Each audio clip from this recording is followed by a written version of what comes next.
Hey guys, okay, so what do we do so far? Got a GoDaddy account if we didn't already have one. Logged into it and created a profile to use for all the domain purchases to set it for a year, set the right name servers. Then we went to Name Mesh and did some quick searches to find a bunch of domain names that look pretty good. Copied a bunch and pasted to text, and then pasted from text into Excel to kill all the formatting and get one domain per row. There in Excel is where we cleaned our list, got it down to basically the right number of domain names, and we copied that, went back to GoDaddy in the domain search, bulk search box, bulk buy box, and hit go, and let it verify that it could find that many domain names, right? And then we continue with the purchase. Okay, that took care of all that. And then what do? We continued with the usernames, CPanel username and password, just to have it in our list because we were going to go ahead and move forward with that. And we took that and we logged into Software Installer and we went ahead and created those CPanels using the sample file here. Now that we did that, the CPanels exist on the server, okay, and we know that, and they're here, we can see them. So now that they're there, we want to be able to manipulate them in Software Installer. For example, if we're going to install a website to one of them, by the way, this is one of the other things I'm going to point out right now. There is a weirdness to this page, and we just haven't figured out what it is, and we keep forgetting to even fix it. When you get this, something's the matter. So if you ever see one of these funny little small boxes and it keeps you from doing anything, sometimes you see it when you hit installation options. Sometimes you see it when you hit file repository. You see a box like this. Here's what you do to kill the weirdness of this, because you can't do anything with it. The page is just stuck with that thing in front. Come up here, click like right between the S and the O. Maybe the S. Maybe you have to click twice. And then get rid of the S from the secured link. So the page is always going to the secured page, but for some reason we have to kill it to do our job. Sooner or later we'll fix that. Anyway, we want to be able to select one of those websites so that we can upload our files from the repository, from the file repository. What's that mean, by the way?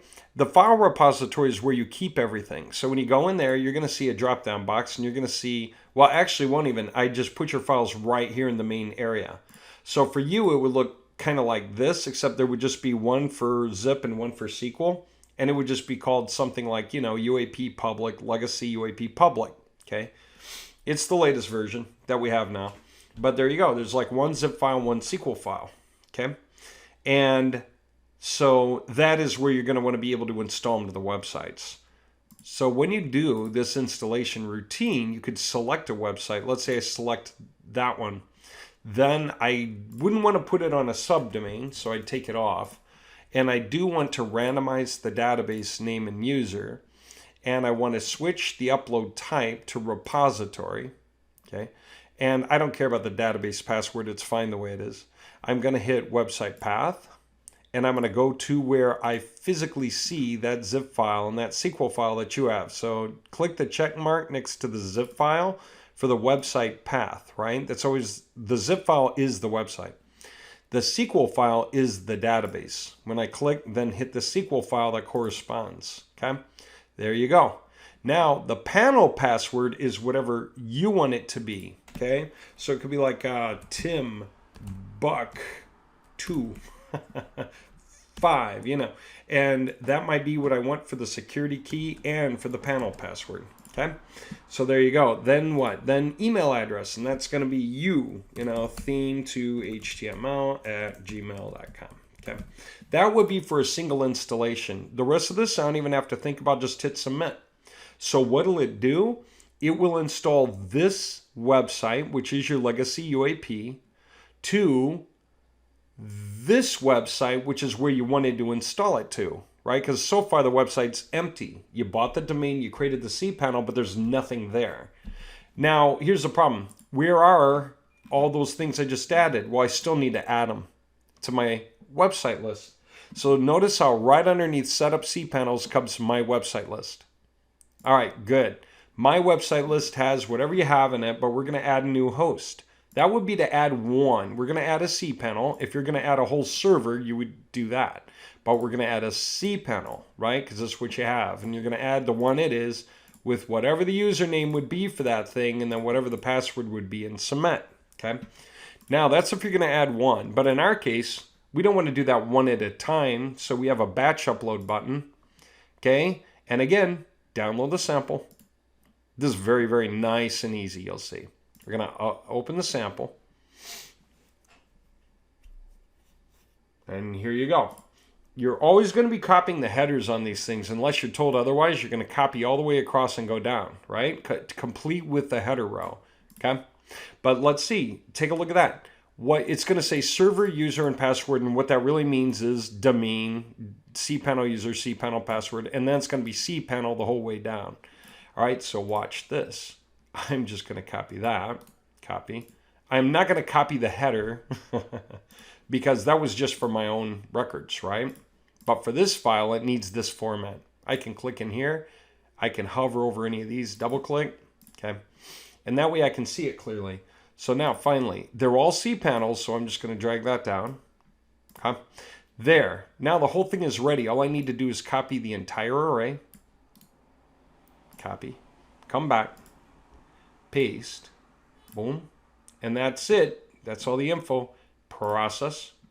Okay. It sees and recognizes and can produce what it should produce to make this happen. So add the servers. If it does not permitted, you could export it, but you'll just see by the check marks. And we're going to add, and yes, yes, we are sure. Let's do it. Okay. And I forget whether this is supposed to show you. It will, yeah. Now, in my case, it's showing me nothing, and it took a long time. And why? Because it tried to verify that it could actually access every cPanel. The ones that it could not access, it said couldn't do it, couldn't add it to the list. Why? Cleanliness. You don't want your website list to have a bunch of cPanels that were never tested. You know, you don't want to be trying to make installations to cPanels that had the wrong passwords for some reason or something. Or you don't have the domain right. You happen to copy some kind of a strange stray character space all the way through the list so it doesn't know that that's the right domain name. It's thinking of the wrong one. You know, so there you go. By the way, how can that happen? Let me just show you the dumbest way. If I were to highlight just like a bunch of these, okay, I'll show you. If I were to just highlight some of these and hit copy, okay, and if I were to open a new Excel file, okay, there, and I were to paste as text, okay, let's expand that whole thing. We'll just cut this and paste this there, right? Paste. Now, all these I'm going to get rid of. I want to make a point real quick. Okay. See these domain names? They look perfect, don't they? Like there's nothing the matter with them. Except if I double click. Oh, there's some kind of a strange space here. You know what that space is? It's an unreadable character. And it's really this thing. Right here. This orange CP icon. So what would I have to do? I would have to highlight that very thing, copy it, right?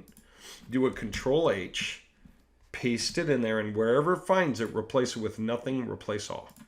Sure enough, it made 10 replacements. Get it? Now, it's not there anymore, right? So there you go. So anyway, it could be something as simple as that. If you cannot figure out what the problem is and why it didn't do it, it could very well be something like that. Okay, just so you know, even that should click in there, right? There should not be some kind of a strange space or something, right? Okay, having said that, okay, it couldn't get mine for what reason? I didn't actually buy those domain names, right? But it would have gotten yours and it would have added them to the list and they'd be right in here, okay? Ready to work with right on the here and now. Okay. There you go. There's that part. Now you know how to add the websites into Software Installer so that we can start to manipulate them. We can do things like install them individually or, guess what, in batch. Okay? Batch is cool. Sure enough, you download the sample and you work forward from there. That'll be the next video. Okay?